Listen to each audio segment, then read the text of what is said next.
Nós já tivemos a proclamação do capítulo 20 do Evangelho segundo João. Também tivemos uma discussão prévia nas salas por 30 minutos.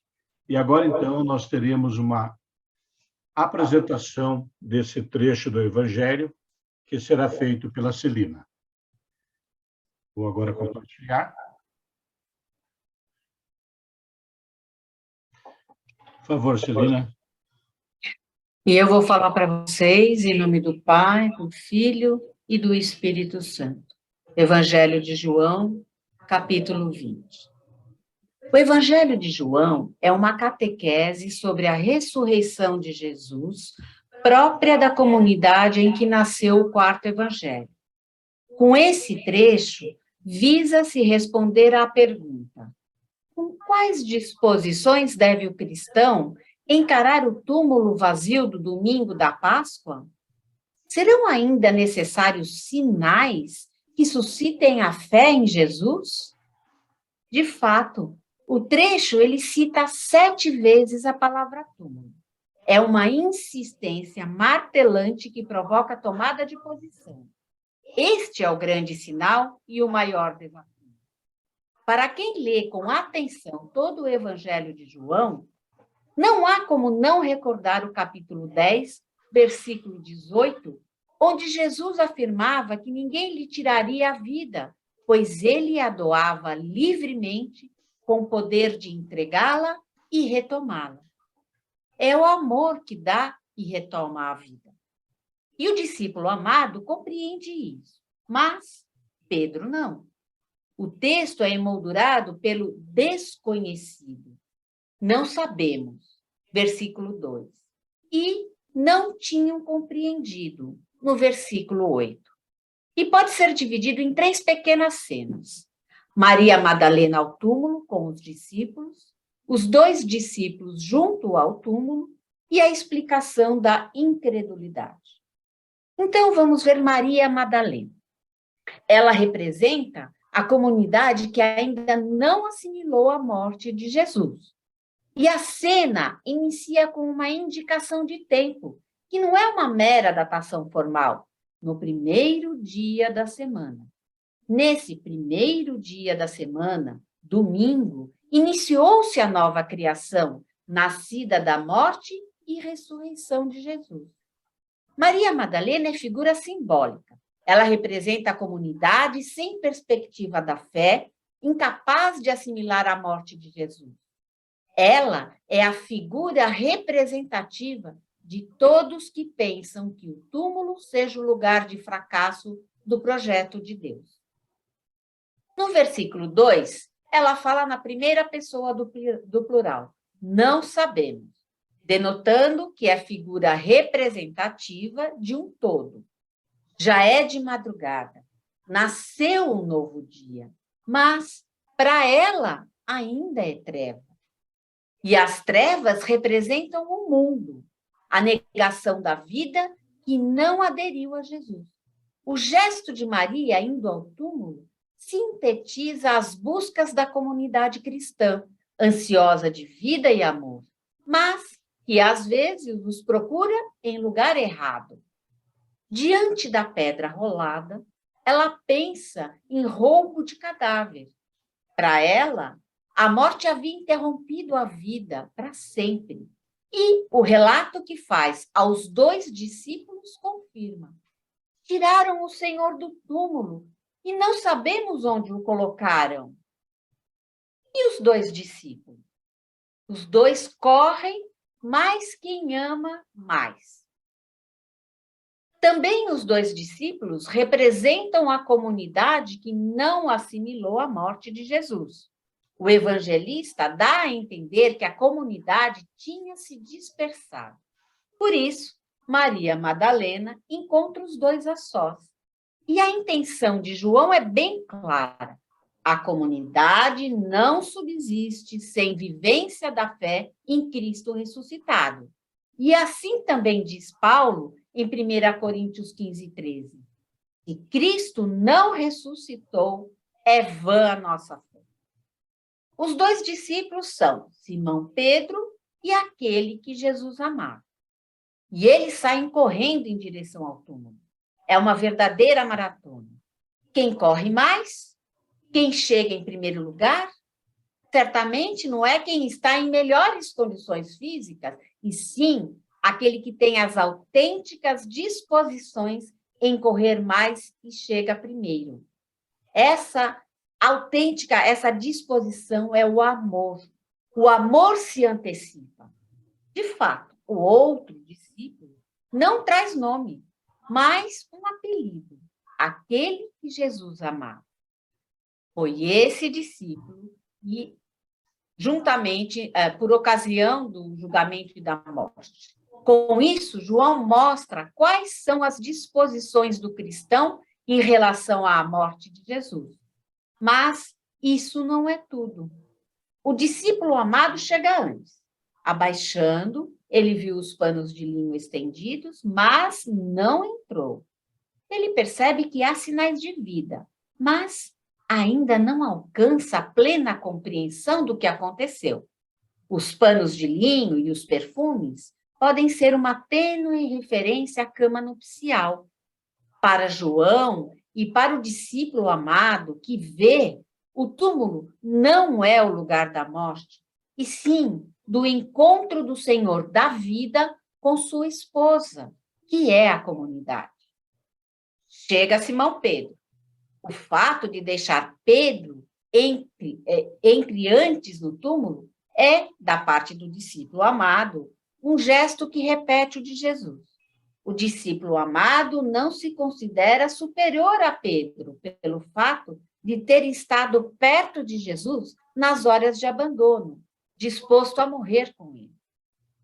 Pedro entrou no túmulo, viu os panos de linho estendidos e o sudário que tinha estado sobre a cabeça de Jesus não estava com os panos de linho estendido, mas dobrado num lugar à parte. E a descrição da cena quer demonstrar claramente que não houve violação de sepulcro nem roubo de cadáver, pois os ladrões não se teriam preocupados em dobrar o sudário. Aconteceu algo de admirável, de divino, que só o discípulo que ama é capaz de descobrir e tornar objeto de sua fé. Jesus não continuava prisioneiro das malhas da morte. E ele estava vivo, diferente da ressurreição de Lázaro, no capítulo 11, versículo 44, que diz: desatai-o e deixai-o ir embora. Note-se que ambos veem as mesmas coisas, mas quem só ama é que chega à descoberta que vale. Por quê? Porque o amor é mais forte que a morte. E a explicação da incredulidade? Pedro e Maria Madalena são figuras representativas da comunidade que ainda não fez o salto de qualidade para passar da dúvida à fé.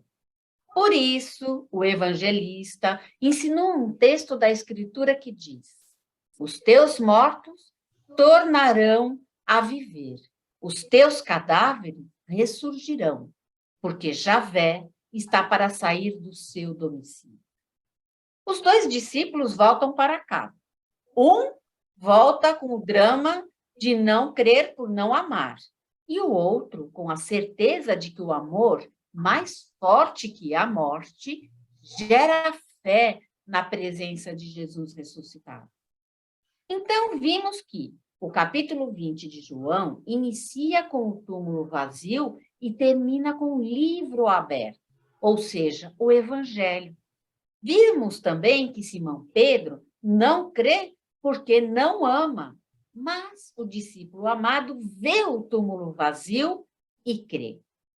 Maria Madalena também crê, não por causa do túmulo vazio, e sim porque toma contato com a palavra de Jesus.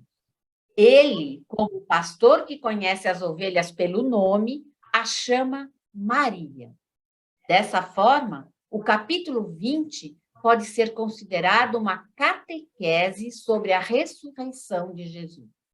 Em outros termos, o amor a Jesus e a adesão à sua palavra conduzem a comunidade à fé na ressurreição.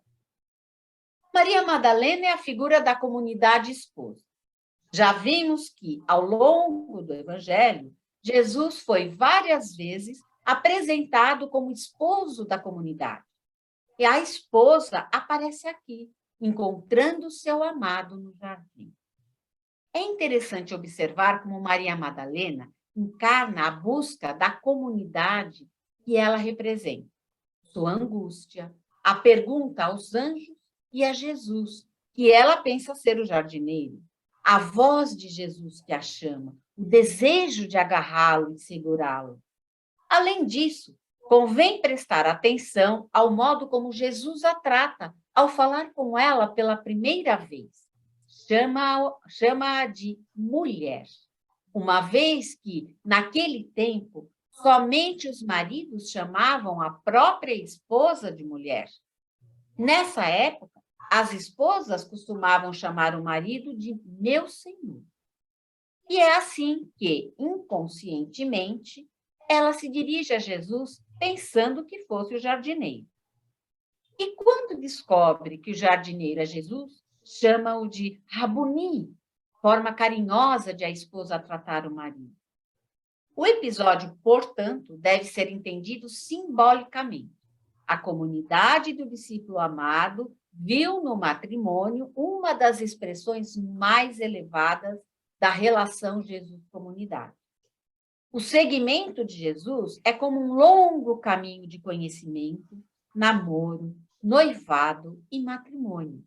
E isso não somente em um nível pessoal, mas, sobretudo, comunitário, pois Maria Madalena representa a comunidade. Maria Madalena está à procura. E esse detalhe é muito importante, porque as primeiras palavras de Jesus no Evangelho de João são estas: o que é que vocês estão procurando? Maria Madalena está procurando o amor que é mais forte que a morte. Só ele pode dar sentido à vida. Num primeiro momento, ela mostra sua confusão.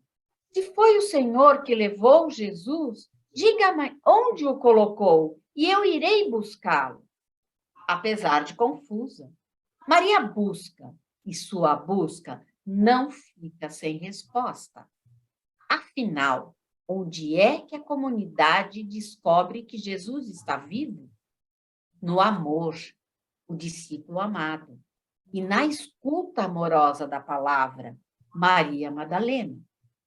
De fato, ela o reconhece quando é chamada pelo nome. Então, Jesus diz: Maria. Ela virou-se e exclamou em hebraico: Rabuni, que quer dizer mestre. É muito estranho que Maria se vire para falar com Jesus. Seu gesto representa a mudança de rumo. Não se deve procurar Jesus entre os mortos, pois ele é aquele que possui a vida. Todavia, Jesus não quer que a comunidade o retenha para si. Não me segure, porque ainda não voltei para o Pai. E a comunidade não pode agarrar o amado e retê-lo para si. Jesus está voltando ao Pai de onde veio. E a tarefa da comunidade não é segurar Jesus para si, mas anunciá-lo aos seus irmãos. Vá dizer aos seus irmãos: subo para junto do meu Pai, que é Pai de vocês, do meu Deus, que é Deus de vocês. Então, Maria Madalena foi e anunciou aos discípulos: eu vi o Senhor, e contou o que Jesus tinha dito. Dessa forma, Maria Madalena se torna, assim, a mais importante discípula do Evangelho de João. Amando, ela busca, e buscando, encontra. Tendo encontrado, não se acomoda, mas evangeliza e testemunha. Ao longo de todo o Evangelho de João, Jesus jamais chamou seus seguidores de irmãos, a não ser aqui, quando ordena a Maria Madalena: vá dizer aos seus irmãos. Temos a impressão de que o Evangelho de João reservou zelosamente essa palavra até o presente momento, sem voltar a repeti-la. A palavra irmãos, dita por Jesus, é coisa rara no Evangelho de João. E por quê? Porque as pessoas não se tornam irmãs de Jesus de modo fácil e simples. Vimos que o discípulo amado, ao pé da cruz, representa todos os irmãos mais novos de Jesus que assumem seu projeto e, mediante testemunho e o anúncio, suscitam descendência ao irmão mais velho. Portanto, para ser irmã ou irmão de Jesus, é necessário ser discípulo amado, assumir seu projeto e levá-lo à realização. Cria-se, desse modo, uma grande fraternidade universal de todas as pessoas entre si e com Jesus. O Pai dele é também nosso Pai. O Deus dele é também nosso Deus. Jesus é nosso irmão mais velho que nos deixa em herança seu projeto de vida para todos.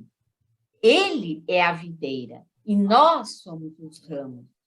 Ser irmão ou irmã dele é assumir sua herança e produzir frutos de direito e justiça. No final deste evangelho, João descreveu uma cena grandiosa. É o momento culminante de Jesus ressuscitado. Segundo o relato, o nascimento da igreja é uma nova criação. Ao enviar seus discípulos, Jesus sopra seu sopro sobre eles e lhes diz: recebei o Espírito Santo. Sem o Espírito de Jesus, a igreja é barro sem vida, uma comunidade incapaz de introduzir esperança, consolo e vida no mundo. Pode pronunciar palavras sublimes, sem comunicar o sopro de Deus aos corações.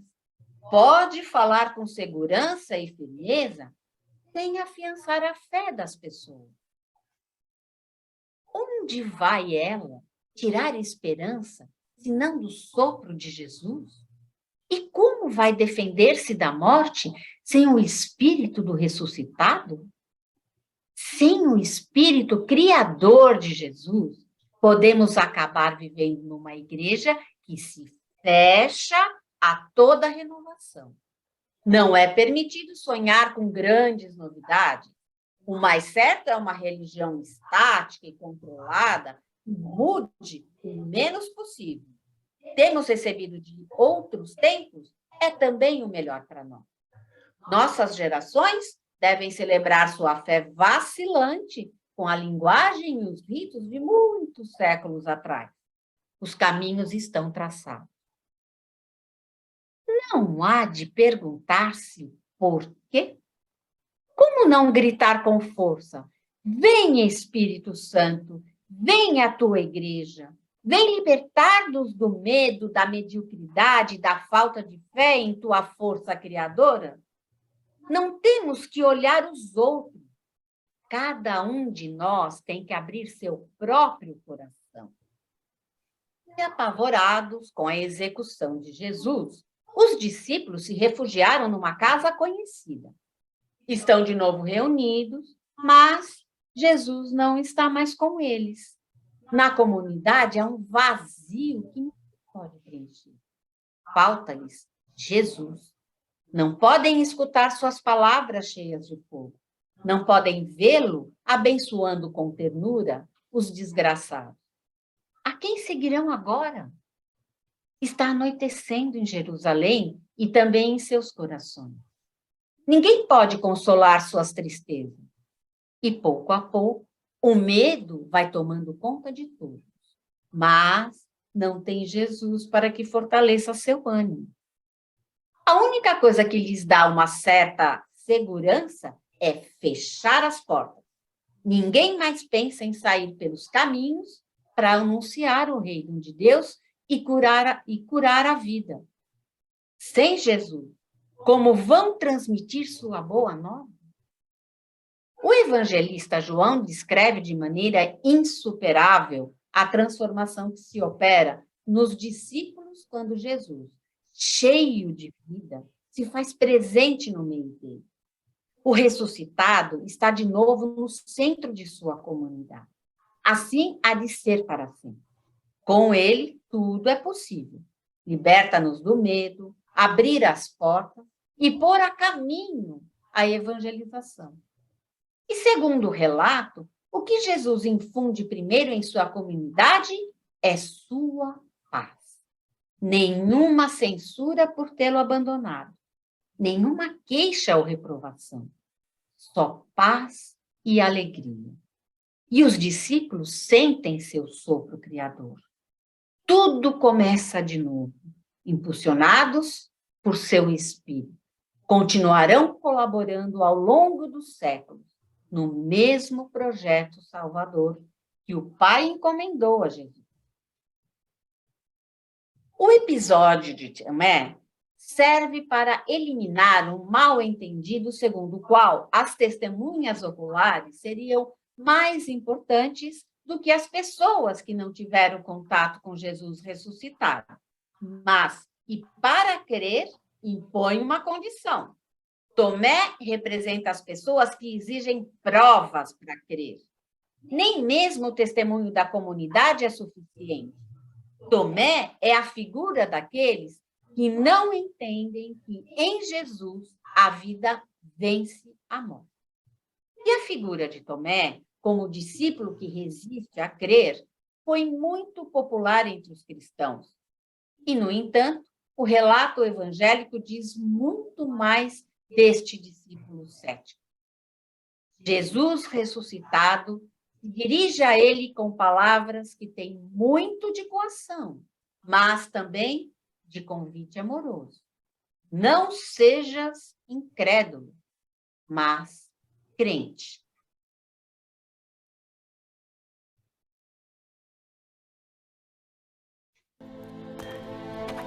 Nós vimos o Senhor.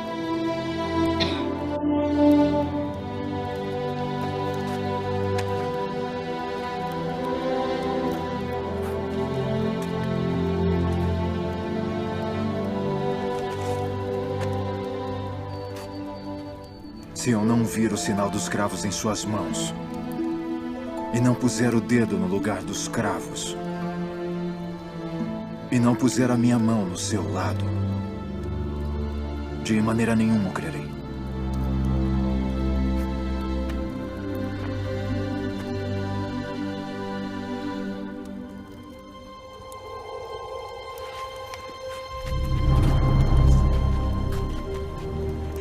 Paz seja convosco.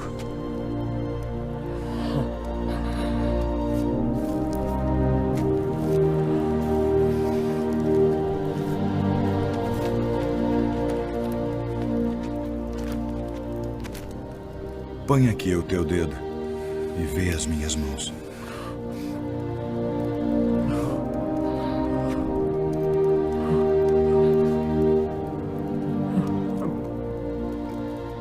E chega a tua mão e põe-na no meu lado.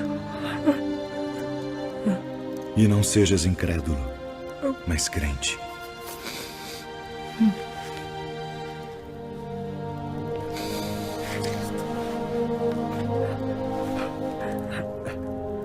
Senhor meu e Deus meu.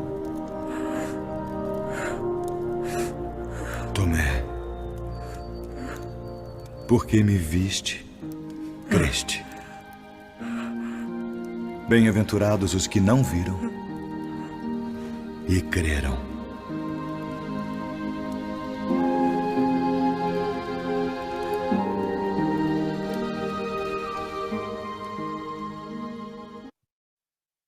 Tomé, que leva uma semana resistindo a crer, responde a Jesus com a confissão de fé mais solene que podemos ler nos evangelhos.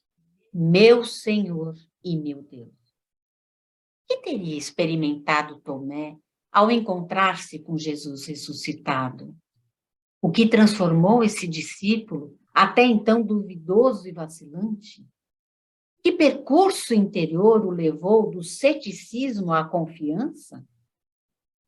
O surpreendente é que, segundo o relato, Tomé renuncia a fazer a comprovação da ressurreição, tocando as feridas de Jesus.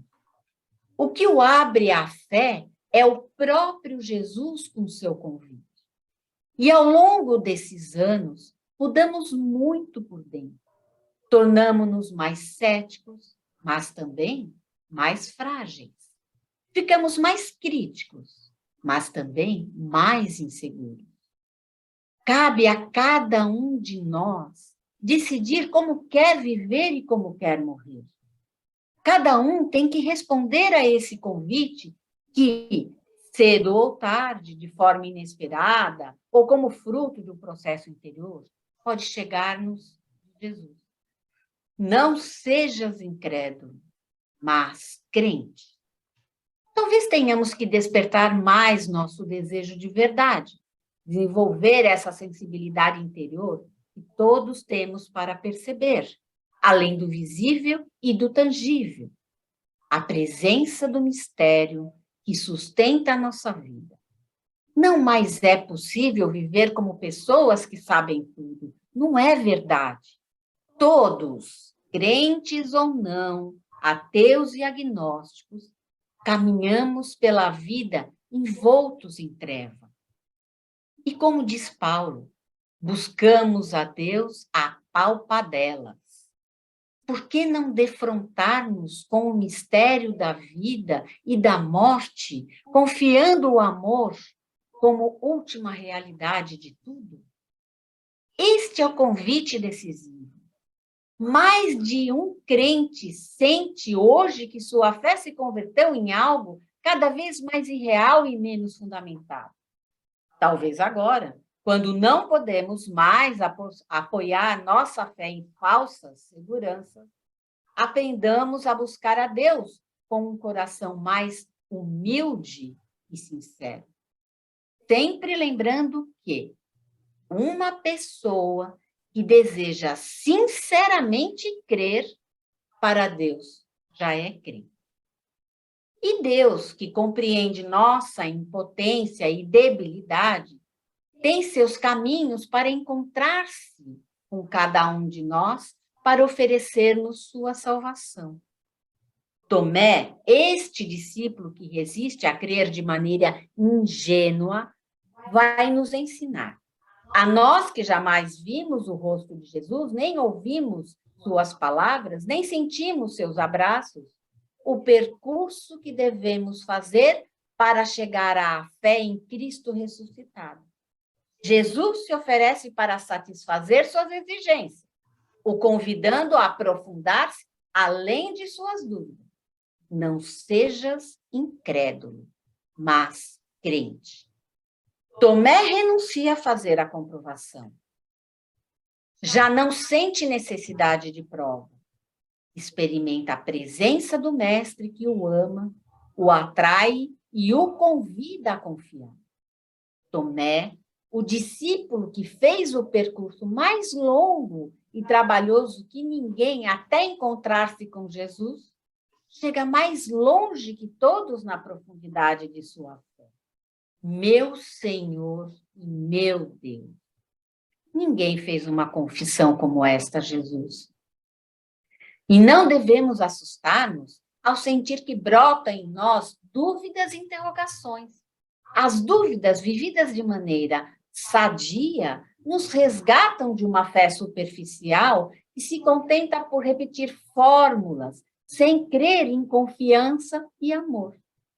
As dúvidas nos estimulam a ir até o final em nossa confiança no mistério de Deus encarnado em Jesus.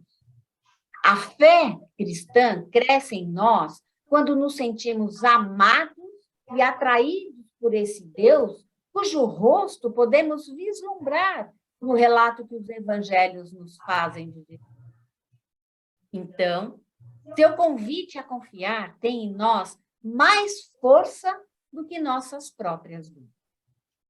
E o Evangelho de João termina assim.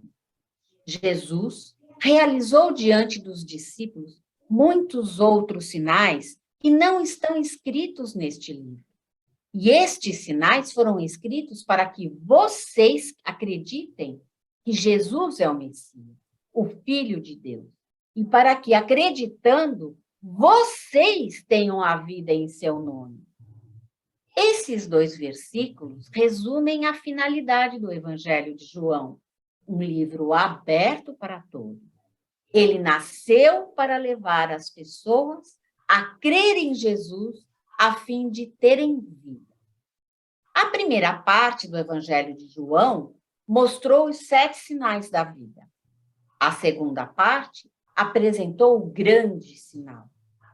Agora, nós não precisamos mais de sinais, porque é suficiente abrir o Evangelho e descobrir o sentido profundo dos sinais e crer em Jesus para termos vida.